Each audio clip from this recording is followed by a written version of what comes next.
Boy, how you doing? Identity crisis. How to deal with an identity crisis.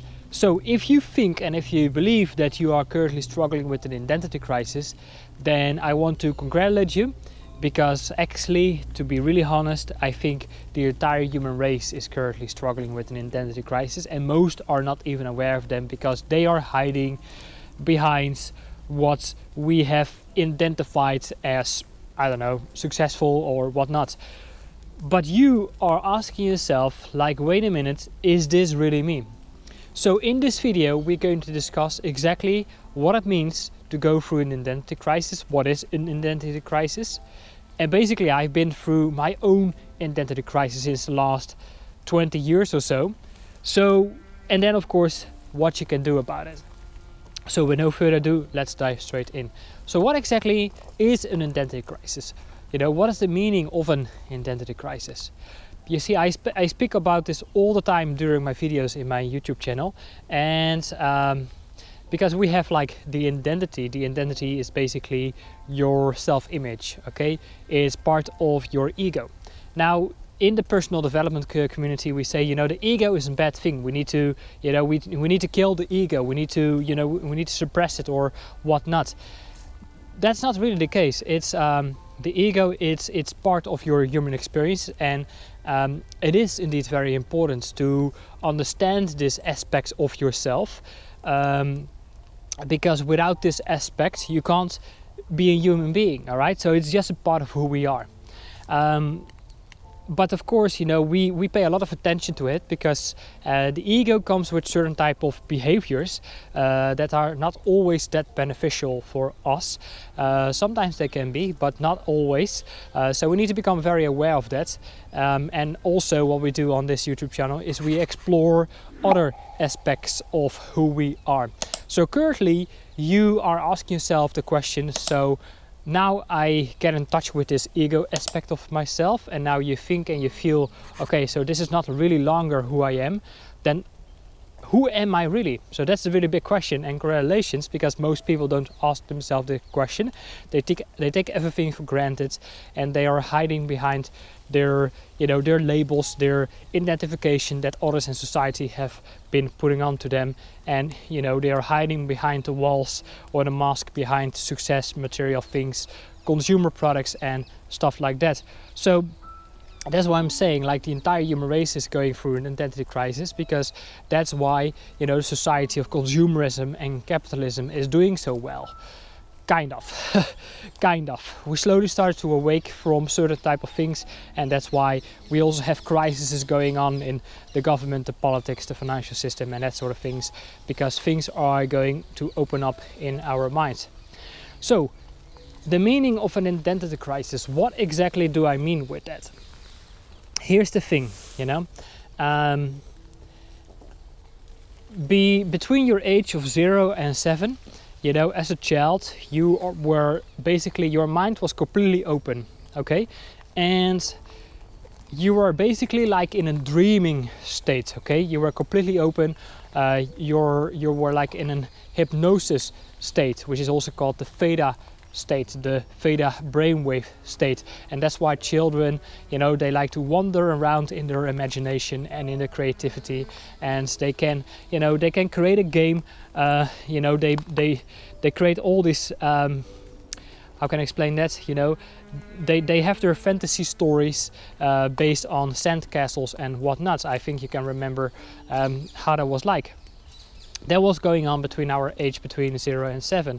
So what happened is that, you know, our parents tried to teach us all kind of things by telling us what to do or what not to do. But basically, as children, we were just observing everything that was being passed on to us, all right, from our parents' environment, society, everything that we were being taught in school. So if during these moments we were passed on certain type of beliefs, thoughts, feelings, emotions, that became part of our identity, that became part of our self-image, okay? That was more like our thinking patterns and our feeling state of who do we think we are or who do we think we are not. Okay, so if during a state, for example, we are passed on that, you know, making money and generating wealth is very easy and everything become effortlessly, even if you were the most dumb and stupid person in the world, you could still create wealth out of nothing, all right, because you were passed on these type of beliefs. But if you were growing up in an you know, in a poor environment and you were passed on ideas such as, you know, it's hard to get around, it's very tough to you know, to make money, you need to work very hard for that, and life is a struggle, it's in survival, there's always lack and limitation, and there's just no way out. Okay, so that also became part of your identity then. Okay, now then we, of course, we grow a little bit older, you know, we became like a teenager, and you know, then the struggle starts to occur more. Okay, you know, we became a little bit more resistant against a whole lot of things, and maybe around our 20s. Okay, so my teenage years, just to go a little bit swapping in between my teenage years, you know, my parents went through a divorce when I was about 10 years old, and actually when I was probably before my age already of 7 years old, I could feel the fear, or I could pick up the fear from my mother when she was around my father, because of the emotional abusive childhood from my father. My father was passing on his beliefs about a whole lot of things onto my mother, and that's why there were habits like narcissism and control, manipulation, intimidation, and that sort of things were going on. All right, so I was also picking up a lot of that stuff. So when my mother decided to divorce at my age of 10 years old, so she decided to travel to the other side of the country, my first thing as a young child was, you know what, it never really felt very safe and secure to be around my mother. I'm going to stick with my father. Now, in a lot of societies, that idea is disapproved by institutions, governments, and that sort of things. All right, the child should never stay with the father. It always should go to the mother at the first thing. So my childhood was constantly, you know, going through a lot of power struggles and cases in courthouse, and going through, you know, through various child protection schemes, and you know, just a lot of what can I say? Yeah, things of survival was going on financially, emotionally. So yeah, when I was a child, when I was like in my childhood years, basically what I started to do, I started to shut down my feeling states. Okay, because I was always very sensitive. That's why I was picking up so much, and that's why everything was so overwhelming for me. I just shut it down. Okay, I shut it down through ways of smoking a pack of cigarettes, you know, in 2 days, finding my structures in working 60 hours a week, playing a lot of video games, drinking a lot during the weekends, all sort of very destructive ways. Now, when I was about 17 years old, you know, I found the light by maybe entrepreneurship. Okay, so when I was about 20 years old, I started to create this drive and desire to go and get things. Okay, so to accomplish things and to get out in the world and make things happen, and working hard, make your own money, become financial independent. And basically my entire I think until my age of 26 or so, I was really in that state of you know, trying to prove my worth through accomplishments. Okay, because I was being taught and labeled, also with the school system. That will probably be another video topic for another video. There was like a lot of how can I explain this? There was like a lot of beliefs passing on to me, like you're not worth it, you're not good enough, you're a failure, you know. So a lot of negative beliefs were passing on. So first I was really in that stage, you know, like I'm going to prove my worth through accomplishments. Then I started to realize, like, the things I was doing trying to get my needs met were, how could I say, not always really in harmony with the best interest of others around me, because of my narcissistic influences I got earlier on. And then I realized, wait a minute, this identity I've created for myself is not really longer resonating with who I am. But who am I really? Okay, that is of course the big question.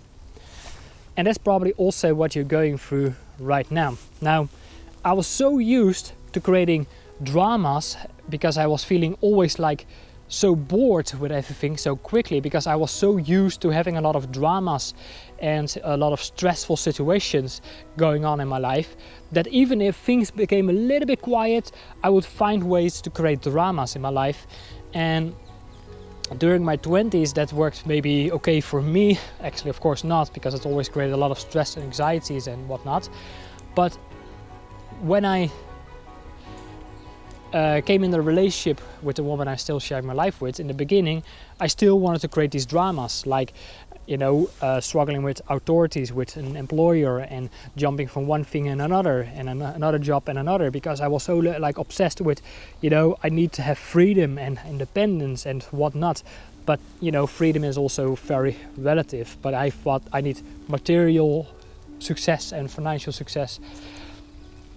And these dramas caused, of course, like a lot of disharmony and disbalance in the relationship. So I really had to go through a lot of lessons personally to, you know, to find a little bit of peace in that. So then, you know, in my early 30s, I'm 32 right now, and that probably might be the identity crisis of, you know, when we hit 30s, is that, you know, we have been through the wild years as teenagers and the 20s. In the 20s we really want to prove ourselves right, to see if we can make things happen. In the 30s we realized that was also not really the way, and then, you know, we are trying to settle down a little bit, okay? We are trying to become a little bit more quiet, because we have experienced so much of stress perhaps in our life. So, you know, we are trying to tune down our voice a little bit. And then the crisis might be, you know, okay, so now I'm settling down, I'm choosing for this nice, quiet, comfortable, safe, secure life, maybe with a job you're okay with, you know, everything is settling down, your basic needs are being met, but, you know, because you're settling down and you're tuning down your own voice, now that is also starting to eat from the inside, okay, emotionally, because you come home a bit tired, a bit bored, a bit drained, not much energy, inspiration left to do anything else. So you find your distractions, maybe eating, sometimes eating a little bit too much, or maybe mindless entertainment, Netflix, films, movies, video games, other forms of entertainment. Maybe you know what I mean. And you feel like, you know, like something is still empty inside of you, and you're still trying to figure out, so what is that sense, this deeper sense of, let's say, fulfillment, satisfaction, your own joy, your own authenticity. So this might also be like the next level of your identity crisis.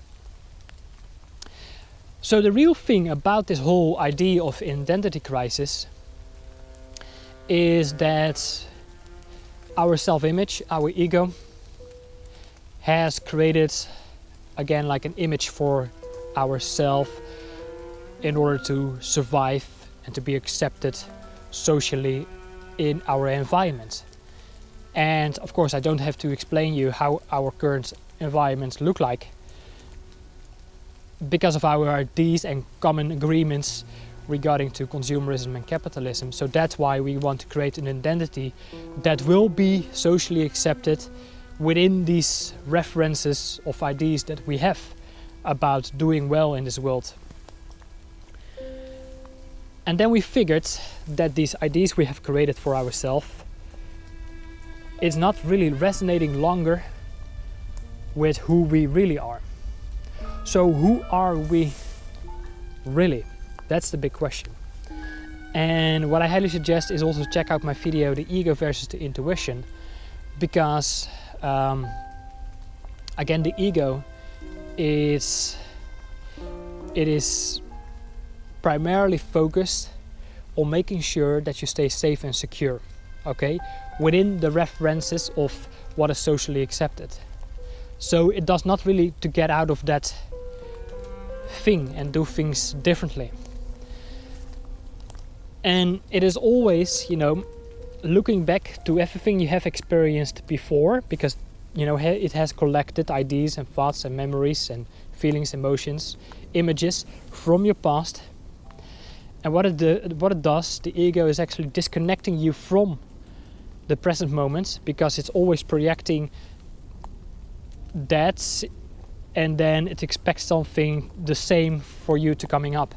However, your intuition is much more concerned with the evolution of your soul.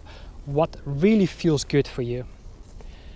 What really feels good for you in the sense of what makes you fully feel present here in this present moment? What is that you really love and enjoy doing?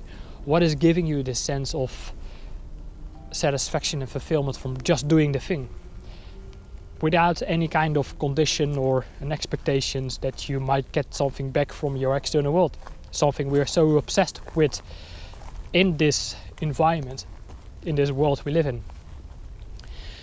And the reason why you are currently going through this identity crisis, it's because you have experienced different things that your ego has led you to do, and then you're constantly hitting a wall. You are trying to climb a ladder that is against the wrong wall for you, and then you get a glimpse from your intuition that wants to tell you what feels better for you. You're trying to act upon that. You get a glimpse of, okay, so this is more of who I am, okay, and who you are is of course like unconditional love. That's who we are. But we are not so much in touch with that because we believe in so-called separation. Check also out my video, third dimensional states of consciousness and fifth dimensional states of consciousness, that goes much deeper into separation versus oneness. So your intuition is much more concerned with the state of oneness, okay, where you can tune in that sense of unconditional love for yourself, doing things without a condition. But your mind says, no, you can't do that, because we have created an image for ourselves of who we think we are and what we should be doing, and this and na, right? So there is this conflict constantly going on inside of us. So what can you do about it? The first thing you need to do about it is to subscribe to this channel, because my entire YouTube channel goes about this very specific topic. And that's why I call this creating a place to remember who we are before we told ourselves who we had to be. And remembering or reuniting with this vibrational frequency that is coming out from self-love and joy and bliss and peace, alignment. And learning to align ourselves more with that what really inspires us. That's why you need to subscribe to this channel, because all my videos goes basically about this aspect. And that's why I'm saying the last 20 years I've been working on this topic, because it is like when we come to this earth, it's like our soul gets covered up with various layers of mud and dirt, and that's why our light gets shut down and we go in a state of survival, and we lose ourselves in duality and separation. And that's why we believe that we are separated from ourselves and from others, the world around us, animals, nature and whatnot. It's like we are lacking the awareness that we are all like a tiny little drop of water swimming around in its own ocean. And as soon as we create this awareness that we are this tiny little drop of water swimming around this ocean, then we get into this state of oneness.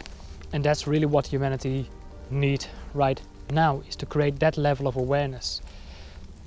And you can only create that level of awareness when you have more aligned yourself with doing that what you truly love and enjoy doing. And in order to get there, we need to create more awareness to that what our ego is trying to tell us what to do, and learning to master that, learning to conquer that, not trying to kill it. We can't kill the ego unless we shoot ourselves, which is not really the case here. But it's bringing awareness, like we have multiple aspects of ourselves we need to learn to live with, to work with. So if you are going through this identity crisis, really the things you need to focus on is number one, mindfulness, self-reflection, watching this type of videos, doing this type of practices. And always learn to, tune in, like, does this feel right for me? Okay? It's not only trying to make sense, but does it feel right for me? If you tune in the doing the things that feels right for you, then you can start to delve in more of what your intuition, your higher self wants to tell you. Anyway, I think it's already going to be a pretty long video, so I'm going to wrap it up. And the thing I want to ask you is, what is it that you're currently going through? What do you believe is your current level of identity crisis? I am very curious to your story, so feel free to share that in the comments below. Playing some golf up here, pretty cool. Anyway, I will see you in this video. I will see you in the next video, and I hope that was helpful for you. And I hope you can get some new insights out of this, and I'm very curious what exactly that is. So, Chapal here. I will see you in the next one. Take care for now. Bye bye.